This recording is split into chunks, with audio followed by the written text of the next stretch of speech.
इन आल chapter जो हमने इससे पहले जो शुरू में हमने जितने भी चैप्टर पढ़े हैं हमने उसमें सिर्फ ट्रेड के बारे में पढ़ा, लेकिन हमने उसमें कैपिटल या लेबर की मूवमेंट या रिसोर्स मूवमेंट के बारे में कुछ भी नहीं पढ़ा, सिर्फ गुड्स की ट्रेड था। जबकि इस चैप्टर में हम पढ़ेंगे about the resource movement. Resource movement में हमने पहले हमारे assumptions यही थे कि goods or trade can move freely from one country to other countries, but labor and capital are factors of production cannot move from one country to other country. लेकिन international level पे ज़ाहिर है कि बिल्कुल goods की तरह उतने easily तो नहीं, लेकिन रिसोर्स मूवमेंट भी होती है। तो उस चीज़ को हम पढ़ते हैं, किस चीज़ में international resource movement and multinational corporation का उसमें ज़्यादा रोल होता है। इसमें बेसिकली फॉरेन इन्वेस्टमेंट है, जिसे हम डायरेक्ट फॉरेन इन्वेस्टमेंट भी कहते हैं। तो there are two main types of the foreign investments,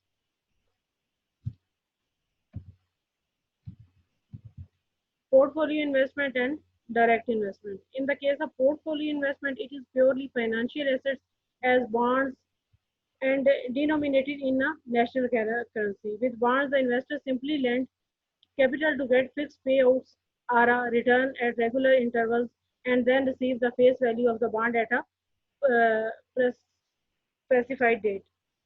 ये बिल्कुल इस तरह जिस तरह आप डोमेस्टिक इन्वेस्टमेंट में लोग बैंक से इन्वेस्टमेंट के लिए लोन लेते हैं, बॉन्ड्स लेते हैं, मनी या कैपिटल, इसी तरह अगर एक कंट्री दूसरे कंट्री को investment they in the form of money, in the form of bonds, in the form of the currency, और उसके ऊपर आपकी फिक्स अमाउंट हो कि आप आफ्टर रेगुलर इंटरवल दिए हुए हैं, कितने टाइम पीरियड के बाद आपने इतनी अमाउंट देनी है, और फिर एक गिवन टाइम पीरियड है जिसके बाद आपने ओरिजिनल अमाउंट जो सी है वो भी आपने वापस करनी है एक गिवन टाइम पीरियड के बाद।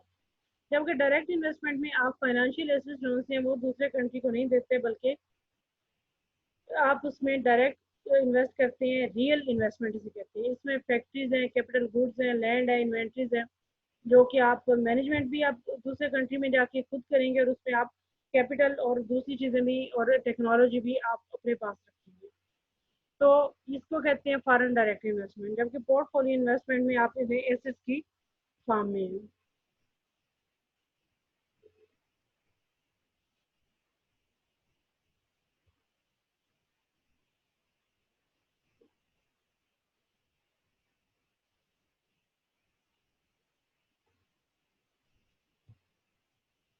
इसमें जब आप परमिशन देते हैं रिसोर्स मूवमेंट को, कैपिटल फ्लो का कुछ डाटा दिया हुआ है कि बिफोर वर्ल्ड वार 1 और after that for the some time period portfolio investment जो सी है वो ज़्यादा कॉमन थी, लेकिन उसके बाद 1960 तक पोर्टफोलियो इन्वेस्टमेंट बिल्कुल ख़त्म हो गई और डायरेक्ट इन्वेस्टमेंट जो सी है वो ज़्यादा रेगुलरली थी।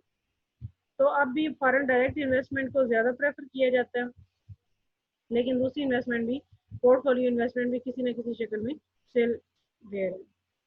Now what is the motive for the international capital flow? Capital flow के मोटिव्स क्या हैं? एक कंट्री से दूसरे कंट्री में एक नेशन जो है वो क्यों जाके इन्वेस्ट करेगा, और वो नेशन जो इन्वेस्टमेंट की परमिशन दे रही है वो यूं क्यों नहीं करती कि वो खुद ही दूसरे नेशन से पोर्टफोलियो की फॉर्म में इन्वेस्ट ले और डोमेस्टिकली उसकी रियल इन्वेस्टमेंट खुद कर ले। इन क्वेश्चंस के आंसर्स होंगे इस चैप्टर में।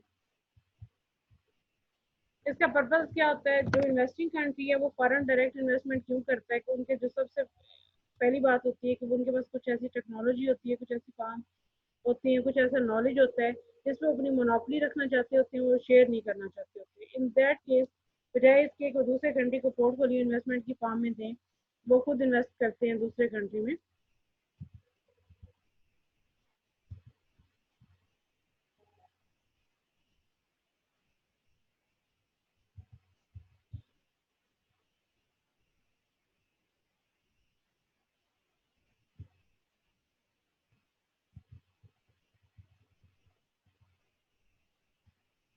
Now, what are the motives for the direct foreign investment? The motives for the direct foreign investment abroad are generally the same as of the portfolio investment.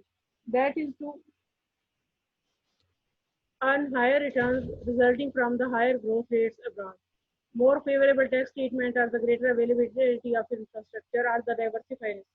कि बहुत से जो इन्वेस्टर्स हैं वो फॉरेन डायरेक्ट इन्वेस्टमेंट में क्यों invest करते हैं कि हायर रिटर्न्स अगर उन्हें दूसरे कंट्री में मिल रहे हैं और रेट ऑफ इंटरेस्ट जो उनसे वो रीजनेबल हो, आपको जो टैक्स है उसमें छूट मिल रही हो, इन सब फैसिलिटीज को देखते हुए आप फॉरेन कंट्री में इन्वेस्ट करेंगे। इसके अलावा आप रिस्क को डाइवर्सिफाई करने का मतलब क्या है कि आप एक ही कंट्री में अगर आपके पास बहुत ज़्यादा मनी इन्वेस्ट करते हैं तो वो आपको रिस्क ज़्यादा है, और अगर आप डिफरेंट कंट्रीज में इन्वेस्ट करें तो उसमें आपको कम रिस्क है। इसमें आप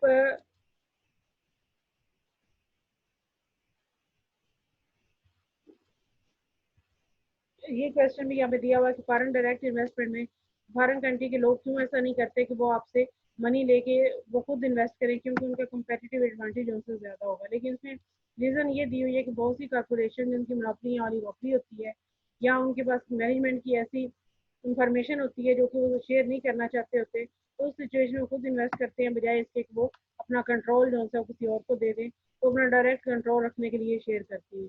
इन such a situation the firm will make direct investment.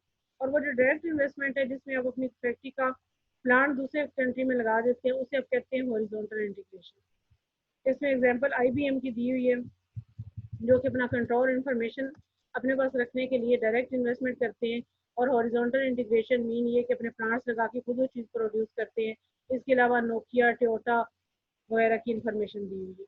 इसके अलावा एक और रीज़न जो फॉरेन डायरेक्ट इन्वेस्टमेंट की वो ये है कि कुछ कंपनी जो दूसरे कंट्रीज में से रॉ मटेरियल उन्हें चाहिए होता है, वो उस रॉ मटेरियल पे अपना कंट्रोल रखने के लिए वो उस दूसरे कंट्री में खुद इन्वेस्ट करके वहाँ से रॉ मटेरियल खुद एक्सट्रैक्ट करती है, और इस सिचुएशन और इस तरह उनको का कंट्रोल रहता है, और रॉ मटेरियल की सप्लाई जो होती है उसमें कोई गैप नहीं आता। इस तरह की इन्वेस्टमेंट जिसका पर्पज रॉ मटेरियल अचीव करना हो उसको कहते हैं वर्टिकल इंटीग्रेशन, जबकि अगर आप अपना प्लांट दूसरे कंट्री में लगा रहे हैं तो उसको कहते हैं हॉरिजॉन्टल इंटीग्रेशन।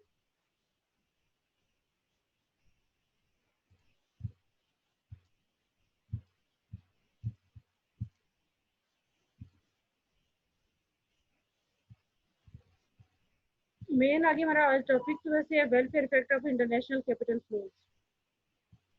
वेलफेयर इफेक्ट दो टाइप्स के हैं, जिनपे एक तो हम with the help of this diagram पढ़ेंगे, और दूसरा जो है वो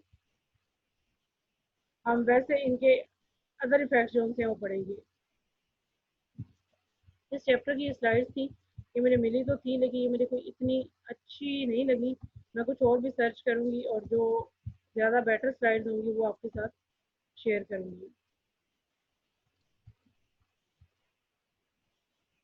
ये वैसे इंट्रोडक्शन दिया हुआ है कि इस चैप्टर में हम कुछ डाटा इंटरनेशनल कैपिटल फ्लो पे, motives for international capital flow, welfare effect of international capital flow and multi national corporation. इसमें international trade and movement of product resources are the substitute of each other. ये तो हम पिछले chapter में पढ़ ही चुके हैं कि इंटरनेशनल ट्रेड और रिसोर्स मूवमेंट जो उनसे एक दूसरे का सब्स्टिट्यूट होते हैं। As is the trade the movement of the resources between nations tend to equalize factor returns. इसी तरह अगर आप फैक्टर रिटर्न जो से फैक्टर जो से उनकी मूवमेंट को फ्री कर दें तो उनके भी रिटर्न जो से इक्वलाइज हो जाएंगे। There are two main types of foreign investment, portfolio investment and direct investment. Portfolio investment is purely financial investment, and it takes place primarily through financial institutions such as banks and investments. While the direct investment is the real investment in factories, capital goods, land, and inventories where both capital and money are involved, and the investor retain control over use of invested capital. It is usually take form of a firm starting a subsidiary or taking control of another firm. इसमें different table हैं जो आपने book से ही read करने हैं, और over the time different countries की जो फॉरेन डायरेक्ट इन्वेस्टमेंट इंक्रीज हुई है डिफरेंट कंट्रीज में, China, Asia and other countries. Motive for the international portfolio investment is the basic motive for international portfolio investment is to earn higher returns than abroad. It tells us that by investing in the securities with yields that are inversely related over time, a given yield can be obtained at a smaller risk, or a higher yield can be ended with the same level of risk as a portfolio as a whole.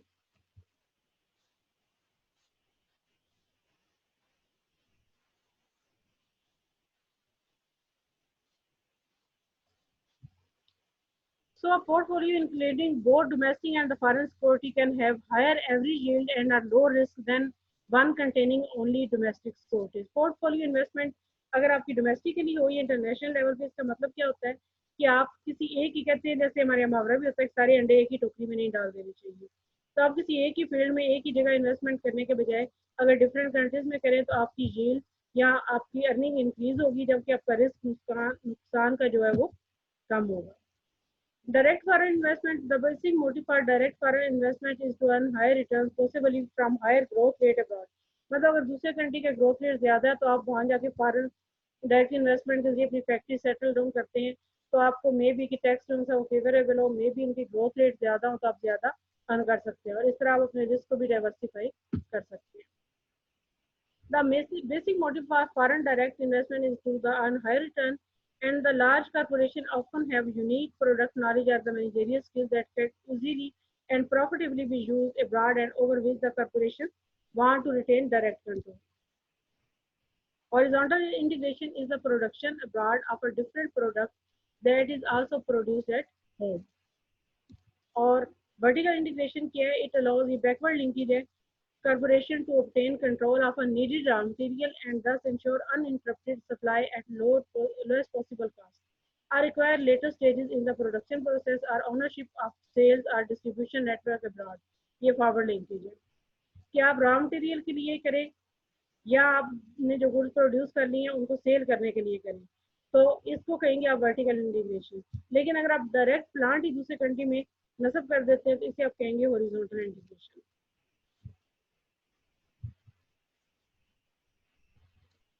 आज चूंकि हमारी class में बच्चे सिर्फ 11 हैं, बच्चों आपने attendance mark कर दी है?